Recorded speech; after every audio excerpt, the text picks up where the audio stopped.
on the Great Ocean Road and we're loving it. It's a beautiful part of the world and we're stoked to be exploring it, looking for local legends doing amazing things to protect our natural world. Look, a house on a pole. Here we are at Aireys Inlet at the iconic Great Ocean Road sign. It's not, it's the Great Ocean Road mini golf entrance sign. Bit of fun. When we drove past and Elle shot, the entrance was a little bit blurry. So here we are, recreating the atmosphere. Run through, Elle. Run through. Whoa! Isn't this a good shot? Aireys Inlet, a place where even the church has opinions on climate change. The passionate local we're here to meet is Belinda of Surfers for Climate. I hope we make a good impression. And so, almost pooped on me. Literally nearly pooped on me. Well, that's embarrassing. To start, I've got about 3 points of business. Number one, slowly but surely our chairs are sinking. Number two, you're a woman that does bloody everything. I've read your bio. Holy shit, don't you stop moving. She's the co-founder for Surfers for Climate, Patagonia's global surf activist, and on top of that, she's mother to 11-year-old racing. She does it all. But in her words, I'd say I fill the majority of my spare time with just surfing my brains out. Yeah. Or actually, let's rephrase that. I surf my brains out and fill the rest of my spare time with Patagonia, Surfers for Climate, and being a mother. She's not joking. Belinda Baggs is a world-class longboarder and has been for many, many years. Just look at how bloody graceful she is. Also, she's originally from Newcastle, which, fun fact, we have certain sayings that nobody else uses in the country. When people leave, you go, like, you follow them out and you wave hooray out the front. Like, it's like goodbye, but we're like hooray! And I didn't know that nobody else did that. Just want to say, I'm already sinking. You're really sinking.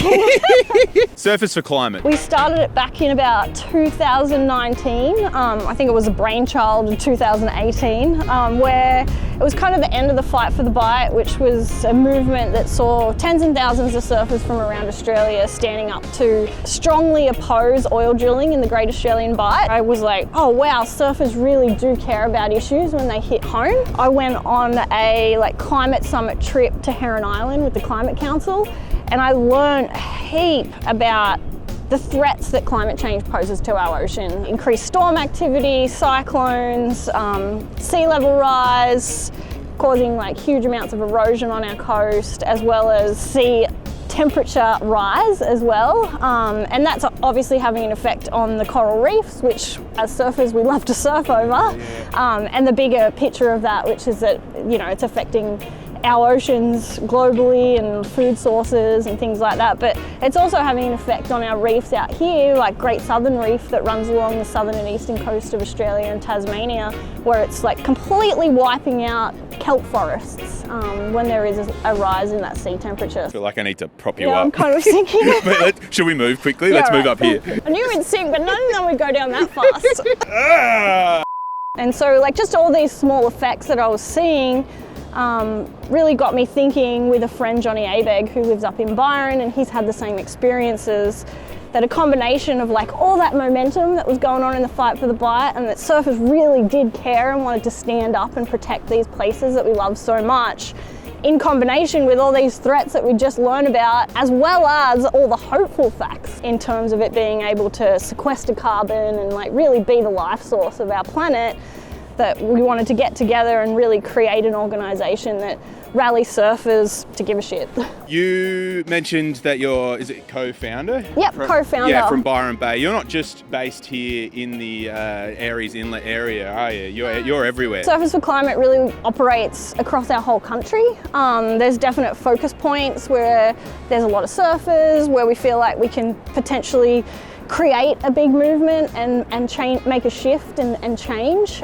Down here in Victoria along the surf coast, we've got quite a solid crew in Byron Bay, as well as the northern beaches of Sydney. We just did an event over at Fremantle in Perth, and so we're trying to activate all these core surfing communities really around the country to take action. So what are we doing when you say take action? What's the sort of events you're running? How are you either raising money or trying to fight on the ground against climate change? So we see that surfers are at all different stages of a climate journey, and some people have, literally just crossed that line from, not believing in climate change to now facing reality after these things that we're seeing, that it is real, but I don't know where to start. And sometimes that just could be a little bit of education to get the conversations started within their own small groups. So we run a series of climate, environment and surfing trivia nights, which is really fun. That's fun, yeah. And it's a really non-threatening environment, so it's the same as you would expect any trivia night, like at a local pub or, you know, favourite restaurant or whatever it is, and do a combination of like rad surfing questions that have nothing to do with the environment, and then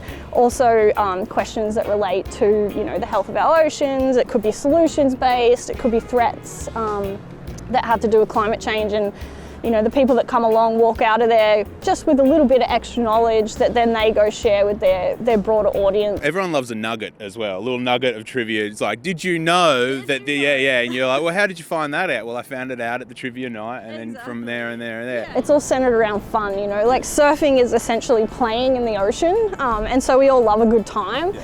And we'll screen surf movies, we'll have bands play, you know, we'll invite along like Australian surf stars or identities to come and talk to the audience as well. And so like engage in fun ways, and again, like make sure that people leave with a bit of extra knowledge. We might have a petition floating around that people can sign, and then, you know, we can keep in contact with them and sort of like divulge more information as things roll out. And we have a program that we've been working on called Wave Changer, that's with our membership model, and it's sort of all about trying to shift the surfing community off fossil fuels. So a lot of the products that we use are created by petroleum. So surfboards, wetsuits, even wax is all created by petroleum products. There's a lot of plastic use. It's not very sustainable. The Wave Changer program really focuses on helping grow the surfing community and surfing in general to a more sustainable one. Yeah, gotcha. So working with a lot of businesses, some that have already got more sustainable products. Patagonia's Ulex wetsuits is a great example. The rubber comes from trees, not fossil fuels, so that's like a huge step forward. There's another board company called Varuna that works on making more sustainable surfboards, making them out of wood and bioresins versus the regular foam and fiberglass. Educate on how harmful an actual wetsuit can be if you don't choose the better option. There's a stack of surfers in Australia, and it's really cool to see how Surfers for Climate are getting them to care about the climate, from trying to stop new and existing oil developments, getting their MPs to care about the issues that they care about, or just starting the journey for a surfer who thinks, shit, the climate might be doing something to my ocean. It's really cool to see Surfers for Climate drop these little eco nuggets and get the community involved. But how can you get involved and support Surfers for Climate? Sign up to Surfers for Climate, follow along. We're constantly giving information sources out there. We're putting lots of information out there about what's going on, and you know, politics is a pretty boring world. Like, we know people don't want to follow politics always, but we try and break it down in ways where, like, you know, it's understandable, it's digestible, and like it's really relatable to what we're doing. And you know, I guess, yeah, just sign those petitions when they come through. Turn up to our events if you see one in your area, or give us a bell and host one of your own. Like, yeah, we'd love for everybody to get involved. At the start of this, I said that there was 3 points. I've only knocked on 2. I just want to apologise because I can't fucking surf, and I'm from a place that's literally one of the more famous surf breaks in South Australia, Middleton. Well, I think that's one of the things with surfers though, is we're always learning. Yeah. So I've been doing it for like nearly 30 years now, and I still feel like I'm learning. Yeah, well, I'm a shit surfer, so you won't be getting me up on the board, unfortunately. And you even said, which saved me a little bit, that there's no waves today. Hang on a minute, close your eyes.